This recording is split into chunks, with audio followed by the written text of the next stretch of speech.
अब तो आप वो कर रहे हैं, मगर आपसे तो बात ही नहीं हो पाएगी ना, आप तो आइयो ही नहीं ना उसमें। ये तो नहीं। आप आओ पहले। मैं भी 27 को ज्वाइन किया हूँ। आपने ज्वाइन किया, मगर अब तो आप चार्ज पे है ना, आप ही मैं चार्ज देखेंगे। पे हूँ, मैं परमानेंट हूँ। इसमें इनको 3 योजना का लाभ दिलवाया जा रहा है। स्टॉप। एक तो SC/ST का आगे आ जाएगा शाम को कल बजट आया, अच्छा, तो 4,12,500। मुझसे थोड़ा पीछे को हो जा रहा ये देख लीजिए, ये एक सेकंड। आप कब आए यहाँ? मैं 27 को है। आप 27 में आए। 27 को। फिर भी 7 दिन के अंदर वो पैसा जमा कराना होता है, आपको पता है? हाँ, ये तो उसमें रूल में मैं आपके खिलाफ SC/ST एक्ट का मुकदमा करा सकता हूँ, आपको पता है? नहीं पता तो मैं आपको बता देता हूँ कि अगर आपने 7 दिन में पैसा इनके खाते में नहीं भेजा ना, CO साहब को भी, CO साहब और आप पर दोनों मुकदमा करा, DM साहब पे भी 1 मिनट लगी कराने में। बहुत छोटा सा काम है मेरे लिए, चुटकी भर का। आप चाहोगे मुकदमे में फंसना? ये अच्छा नहीं है। दूसरी बात, अभी तक इस परिवार को परमानेंट सुरक्षा नहीं मिली और आप जानते हैं क्या माहौल है। ठीक है, PSC लगी। हाँ, आप पहले परमानेंट सुरक्षा ऑर्डर कराओ इनके लिए। लगी है। ठीक है, PSC ठीक है, अच्छी बात है लगी, लेकिन परमानेंट सुरक्षा का ऑर्डर कराओ। ये कहीं जाएंगे तो क्या करेंगे? कहाँ जाएंगे? PSC बंद के बैठ जाएंगे? इनके बच्चे क्या स्कूल नहीं जाएंगे क्या? हमारी ये जिम्मेदारी है कि यहाँ सुरक्षित माहौल बने।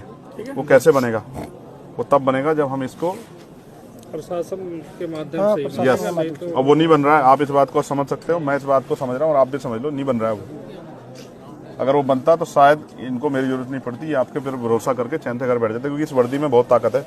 इस वर्दी को देख के आदमी महसूस करता है कि अब मैं सुरक्षित हूँ। और इसी वर्दी पे ना ये जो शेर का निशान है, ये हम सबको पावर देता है, ताकत देता है हमें। अब आप महसूस करो, या इतने वर्दी वालों के होते भी वो सुरक्षित नहीं महसूस करे, तो कारण क्या है? मेरे पे क्या है? मेरे पे थोड़ा शेर का निशान है, तो शेर का निशान आपके माथे पे है। तो हमें उनको सुरक्षित माहौल देना है। मैं नहीं मानता अगर वो यहाँ रहेंगे तो सुरक्षित रहेंगे। तो SC/ST एक्ट में प्रावधान है कि हम उनको यहाँ से, जबकि होना तो चाहिए, एक्ट में तो ये कहता है कि अगर परिवार असुरक्षित है तो चाहे पूरा गांव बदलना पड़े, पूरे गांव को वहाँ से पलायन कराना पड़े, ये कहता है एक्ट तो। लेकिन मैं चाहता हूँ ना, आप कोशिश करें तो ये परिवार यहाँ से अगर कहीं और शहराबाद शिफ्ट हो जाए तो ये अपना जीवन जी सकते हैं। घटना होगी, मैं उससे नहीं कह रहा हूँ, उस पर बार बार चर्चा नहीं करना चाहता हूँ, लेकिन अब हमें ये साबित करना है कि हमारे यहाँ कानून व्यवस्था अच्छी है और हमारे यहाँ हर आदमी अपनी ड्यूटी कर रहा है। एक्ट ये कहता है, आप पढ़ लेना, मेरा पढ़ा हुआ है, कि अगर परिवार असुरक्षित महसूस करता है तो पूरे गांव को प्लान कराना पड़े तो पूरा गांव प्लान होगा। लेकिन मैं आपसे कह रहा हूं कि हम इस परिवार को शिफ्ट करा सकते हैं कि इस परिवार के लिए कहीं रहने की व्यवस्था हो जाए, ये सह सम्मान रह सके और ये लड़ाई यहीं किसी उसमें रहे, ये लड़ाई बढ़े ना। क्योंकि मैं और आप जानते हैं, आरोपी अपनी जान बचाने के लिए इनको नुकसान पहुँचा सकता है। मैं एक बात से सहमत नहीं हूँ, जब पीड़ित वो छोटा बच्चा जिसने देखा, उसकी पत्नी कह रही है कि मोहित मौके पे था, फिर उसको इग्नोर नहीं किया जा सकता है। आप ऐसा मत करो कोई भी, आप उसको अरेस्ट करो। ठीक है, अरेस्ट करो और कोर्ट में चार्जशीट में बताओ क्या है, वो है या नहीं है। उसको ऐसा मत करो कि उसको खुली छूट मत दो, इससे न्याय नहीं होगा, बिल्कुल नहीं होगा ऐसा न्याय। आप उसको अरेस्ट करो, सबसे पहले उसको अरेस्ट करके जेल भेजो और अपनी चार्जशीट में बताओ क्या है। कोर्ट को बताना कि भाई आपने क्यों उसको किया, आपने FIR है ना नामजद उसके खिलाफ। आप जज मत बनो, सब लोग जज बनना गलत है, ये आपका काम है नहीं है, मेरा आपका काम नहीं ना, ये कोर्ट का काम है। अगर ये हत्या किसी दलित के बच्चे ने कर दी होती ना, तो आप तो पूरे परिवार को चौराहे पर ला देते। पुलिस में जानता हूँ अच्छी तरह से, ठीक है, उनके मकानों पर बुलडोजर चल जाता। मैं नहीं चाहता किसी घर बुलडोजर चले, मेरे उसके परिवार से कोई लड़ाई नहीं। लेकिन आप मोहित को अरेस्ट करो, जब वो उसकी पत्नी कह रही है, वो आई विटनेस है ना, उसका बेटा भी, वो भी कह रहा 12 साल का कि वो मौके पे था। तो आप कोई फैक्ट पे मत जाओ, अभी फैक्ट आप कोर्ट में पेश करना, उसकी बेल के टाइम दे देना, उनकी मदद कर देना, मुझे कोई दिक्कत नहीं है। लेकिन अब आप उसे गिरफ्तार करो। और अगर आप ये सोचते हो कि भाई गिरफ्तार नहीं करेंगे तो फिर मुझसे कोई उम्मीद मत करो। बिल्कुल, मैंने तो कह दिया कि हम 8-10 दिन बाद एक बड़ा प्रोटेस्ट करेंगे और अनिश्चितकालीन करेंगे। बिल्कुल, मुझे कोई वो नहीं है, मेरे पास कोई ऐसा मेरी नौकरी नहीं है ना, मैं कोई ऐसा, मैं सदन में मेरे बगैर नहीं चलेगा। मैं नहीं जा रहा हूँ कहीं भी, मैं तो आ जाऊँगा। आप तय कर लो अपने, उससे मैंने आपको बता दिया 2 चीज़ें। एक, आप लाइसेंस की व्यवस्था कराओगे उनको, आर्म्स लाइसेंस उनका बनवाओगे, ये दोनों बच्चों का, ये इनका राइट है। 2 भाई हैं ये, दोनों भाइयों, क्योंकि इनको तो खतरा है ना, इनको तो चाहिए आर्म्स लाइसेंस, मुझे और आपको थोड़ा चाहिए। जिसको खतरा उसी को जरूरत है ना भाई। आर्म लाइसेंस किस लिए? उसी के लिए ना जो जिसको खतरा है सुरक्षा में। तो जिनके भाई की डेथ होगी और जिनके परिवार में पहले से भी, मैं पहली घटनाओं पर नहीं जा रहा ना कि वो संदिग्ध मान रहा हूँ मैं उनको, लेकिन उनको तो अभी तो उनका ताजा हुआ है ना, और उनको धमकी मिल रही है। कौन है वो? विजय सिंह, क्या नाम बता उसका? विजय सिंह जो धमकी दे रहा है। ये क्या बात हुई? क्यों शर्मा जी, ऐसे धमकी मिलेगी तो फिर पुलिस का क्या फायदा? उसको कहो ना धमकीबाज को, हैसियत में रहना। क्या हो गया कि मर गए क्या लोग इस देश में? क्या नाम है उसका? विजय सिंह। वो पहले भी कई बार जेल वेल गया, ये उसकी बेल वेल कराता तो जेल गया है। ऐसा मत सोचो ना, ये ऐसा माहौल मत बनने दो ना आपकी वर्दी पे साख पे बात आ जाए, ऐसा क्या होगा। आपके लिए भी जाति में मायने रखती है, मुझे तो नहीं लगता मायने रखती है, बिल्कुल नहीं रखनी चाहिए। जब आपने वर्दी पहन ली और आप उस कुर्सी बैठ गए तो कोई जाति नहीं हो सकती है। कोई जात नहीं है। तो इसलिए आपसे कह रहा हूँ, एक तो उसको विजय को समझाओ कि अपनी हैसियत में रहे, उससे बाहर ना जाए। अगर वैसा मन हो तो फिर ये खराब हो जाएगा, और हम किससे कमजोर नहीं, ये बात अच्छी तरह समझ लें। और हमने कई बार राजीव हमारे यहाँ रह गए, वो जानते हैं, हम उसमें पढ़ना नहीं चाहते, बिल्कुल कह रहा हूँ, बिल्कुल। लेकिन अगर बच्चों पे आंच आ गई ना तो मुझसे नहीं बुरा होगा कोई, ये बात आप सोच लेना। नहीं। अगर अब किसी ने मुझे बताया ना, मैं इनसे मैंने नहीं दिया नंबर, इनको टच में रहूंगा। अगर इन्होंने कहा धमकी वो दे रहा है तो फिर मैं यहीं आके बैठ जाऊंगा, निश्चिंत रहिए, मैं नहीं जाऊंगा, मेरा घर है।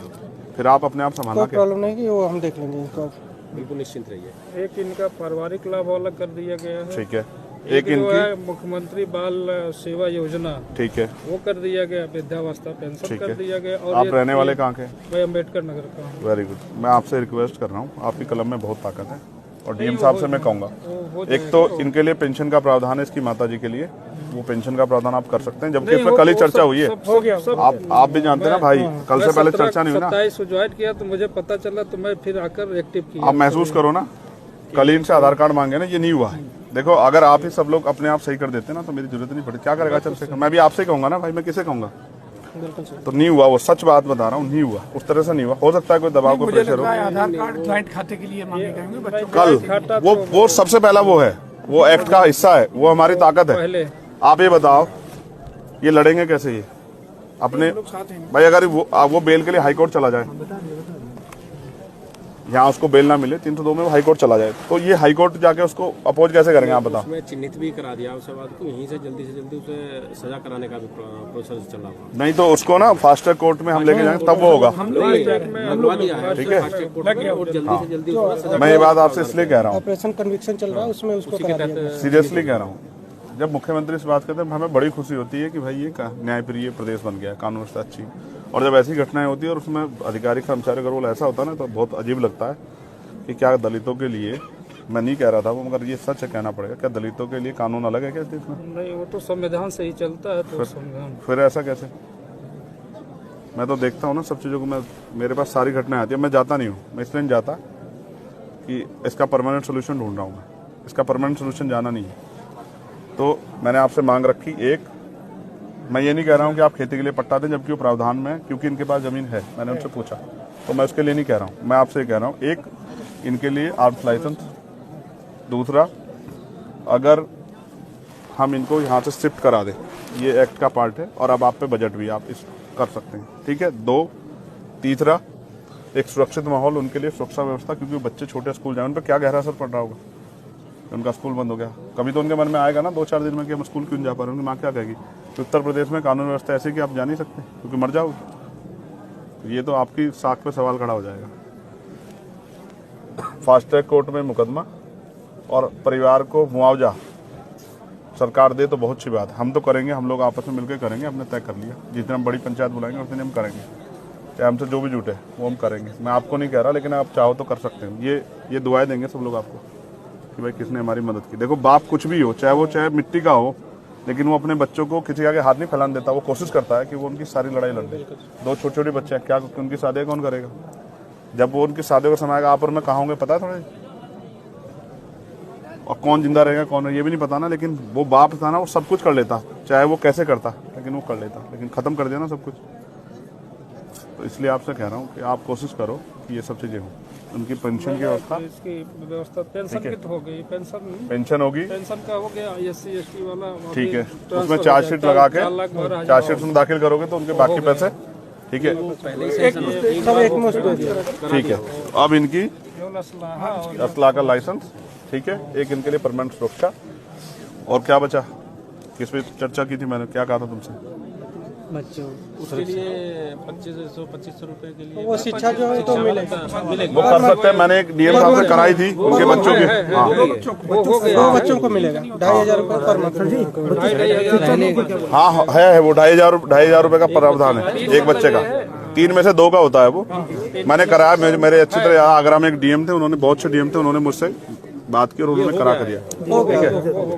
बस अब मैं ये चाहूंगा ना, एक सबसे बड़ी जो है ना, जो साख पे सवाल आया खाकी की, वो ये है कि वो जो दूसरा आरोपी है जो मौके पे मौजूद था, जब वो कह रहे हैं मैंने उनको कसम धर्म देके सब कुछ पूछ लिया और मैंने ये भी कह दिया, सारे फैक्ट बता के पूछ लिया कि भाई इससे कमजोर हो जाएगा, तो वो कह रहे हैं वो मौके पे था, तो अब आप उसमें कोताही मत बरतो। वो ताकतवर हो सकता है, मैं समझ सकता हूँ, लेकिन ऐसा मत करो। नहीं कानून से बड़ा ताकतवर कोई नहीं हो सकता, आप समझो, ठीक है ना। बिकरू याद है ना आप लोगों को, कानून से बड़ा फिर क्या हुआ। और अभी हुआ एक दरोगा जी को लगी ना, फिर उसको विनय वर्मा को लाके कि हम वो मौके पर वो करवाने गए थे, बरामद किया और वहीं मौके मार दिया पुलिस ने। हम सब जानते हैं, तो हम सब देखते हैं, हम नहीं वो कर रहे ना, जो गलत कर रहा है उसके साथ गलत करो, लेकिन सही के साथ गलत हो रहा है तो फिर ये अच्छा नहीं है।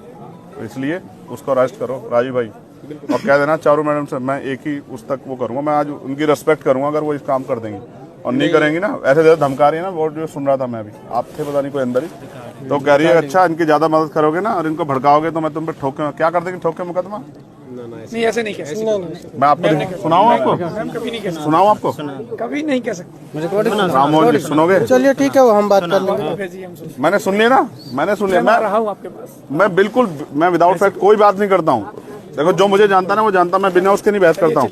मैंने वो सुनी हो, कह रही है हम करते रहे अपना काम, तुम्हें कोई बात करनी हाँ करो, उनसे मत, उनके रिश्तेदारों को नहीं बात करने, तो क्या कर रहे हो, ऐसे होता है कानून व्यवस्था। अधिकतर तो सारी जितनी भी आपकी बातें हैं एसडीएम साहब ने बताया था, परसों ये प्रोसेस में पूरी होगी। एक लाइसेंस वाला इनका फार्म मैं लाइसेंस और स्थापन के लिए मैं आपको एक सीनियर अधिकारी मानते हाथ जोड़ के आपसे आग्रह करूंगा, आज तारीख तो है, मेरा आज मैं 11 तारीख को इन्फॉर्मेशन लूंगा और 11 तारीख तक मैं देखूंगा कि आपने कहाँ तक वो बढ़ा दिया। 11 तारीख की शाम को फिर मैं इस पे अपना मत रखूंगा, मैं आपसे बिल्कुल स्पष्ट कह रहा हूँ। उसकी जरूरत फिर मैं हो जाएगा, ठीक है, उससे पहले आप ये समझना कि ये चंद्रशेखर ने आपसे आग्रह किया हाथ जोड़ के कि उसको आप कर दो, लाइसेंस करा दें, हो जाएगा। मैंने उनको वचन भी दिया कि आपको आपकी सुरक्षा में कोई कोताही नहीं होगी, इसको आप कह के आज ही करा दो सीओ साहब। बिल्कुल बिल्कुल, ठीक है, हाँ आचार संहिता लगने से पहले। ये हम कराते हैं। मैं अपने लिए नहीं मांग रहा हूँ ना, देखो आप महसूस करो, मैं तो वो हूँ गोली खा के बैठा हूँ, मैं अपने लिए नहीं कह रहा हूँ।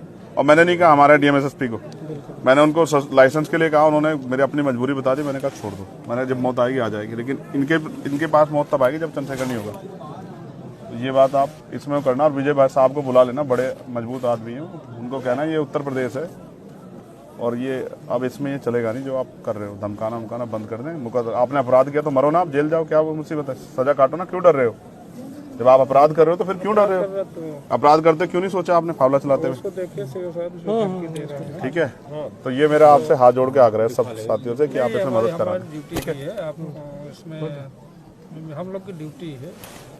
आप उसको जल्दी से मुझे बता दो, आप वो काम करके जो मैंने आपसे उम्मीद की है राजू भाई। आप ये हमारे यहाँ बहुत चर्चित चेहरे थे, मैं इनकी बड़ाई नहीं करता, नहीं कह रहा हूँ, इन अपराधी कांपते थे इनके नाम से, सिंघम कहते थे इनको हमारे यहाँ के पता नहीं क्या हो गया। यहाँ भी है, यहाँ भी सर सिंघम, यहाँ भी है सिंघम। दिख नहीं रहा ना मेरे आने से पहले हो जाता तो मान लेता कि भाई वही थे। नहीं ये क्षेत्र है, आप रहेंगे राममोहन जी हमारे यहाँ। मैं भोपाल में रहा हूँ, समंदा सी वाले में मेरी भी आपकी बहुत मुलाकात है, 2 साल लगातार भोपाल। देखो आप कितने अच्छे, देखो वहीं रह के आना हमारे यहाँ, कितना अच्छा है। यहाँ थोड़ा सा दिक्कत है। ना कोई दिक्कत नहीं, कोई दिक्कत नहीं है।